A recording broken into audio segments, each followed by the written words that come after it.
Praise the Lord. அன்பானவர்களே, எப்படி இருக்கிறீங்க? கர்த்தர் நல்லவர். ஆண்டவர் உங்களை ஆசீர்வதிப்பாராக. பரலோக சத்தம் நிகழ்ச்சியின் மூலம் உங்களை சந்திப்பதில் மிகுந்த மகிழ்ச்சி அடைகிறேன். கர்த்தருடைய பிள்ளைகளை ஆண்டவர் உங்களை ஆசீர்வதித்து கர்த்தர் உங்களை கனப்படுத்துவாராக. இந்த நாளில் வேதத்திலிருந்து ஒரு வசனத்தை நான் உங்களுக்காக வாசிக்கிறேன். 1 நாளாகமும் 29ஆம் அதிகாரம்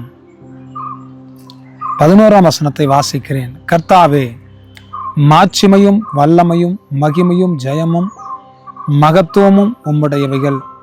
வானத்திலும் பூமியிலும் உள்ளவைகளெல்லாம் உம்முடையவர்கள். கர்த்தாவே, ராஜ்யம் உம்முடையது. தேவரீர் எல்லாருக்கும் தலைவராய் உயர்ந்திருக்கிறீர்.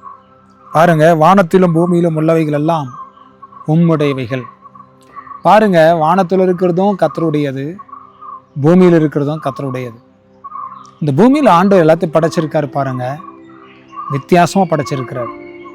மரங்கள், செடிகள், கொடிகள், மிருகங்கள், ஆகாயத்து பறவைகள், ஜந்துக்கள், ஊரும் பிராணிகள், காட்டு மிருகங்கள் எல்லாவற்றையும் ஆண்டவர் அழகாய் படைத்திருக்கிறார். எல்லாம் கர்த்தருடையது. தேவனுடைய பிள்ளைகளை, ஆண்டவர் படைத்திருக்கிற படைப்புகளை விவரித்து சொல்ல முடியவே முடியாது. அவ்வளோ அற்புதங்களையும் அடையாளங்களையும் மகத்துவங்களையும் கர்த்தர் செய்திருக்கிறார். வானத்திலும் பூமியிலும் உள்ளவைகள் எல்லாம் உம்முடையவைகள் என்று சொல்லி கர்த்தருடைய வசனம் சொல்லுகிறது. ஆம் தேவனுடைய பிள்ளைகளை, எதுவுமே நம்முடையது கிடையாதுங்க, எல்லாம் கர்த்தருடையது. அவர் நாமத்தின் மகிமைக்காக அவரே எல்லாவற்றையும் படைத்து சிருஷ்டித்து உருவாக்கி கர்த்தர் வைத்திருக்கிறார்.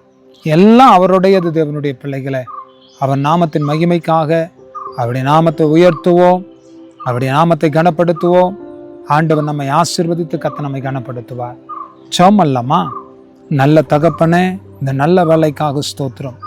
உம்முடையவர்களை நீர் ஆசீர்வதித்து உம்முடைய எல்லாவற்றையும் கர்த்தர் நீர் ஆசீர்வதித்து கனப்படுத்தும். உம்முடைய கரத்தில் நாங்கள் ஒப்பு கொடுக்கிறோம். ஆண்டவரே, இந்த வார்த்தையை கேட்கிற பிள்ளைகள் வாழ்க்கையில் என்னெல்லாம் கொடுத்திருக்கிறீரோ எல்லாம் உம்முடையது. ஆண்டவரே, அதை அனுபவிக்க, அதை சுதந்திரித்து கொள்ள கர்த்தர் உதவி செய்யும். உங்கள் நாமத்தை மையப்படுத்திக்கொள்ளும். ஆசீர்வதிங்க, பலப்படுத்துங்க. இயேசுவின் நாமத்தினால் ஆசீர்வதித்து ஜெபிக்கிறோம் நல்ல பிதாவே.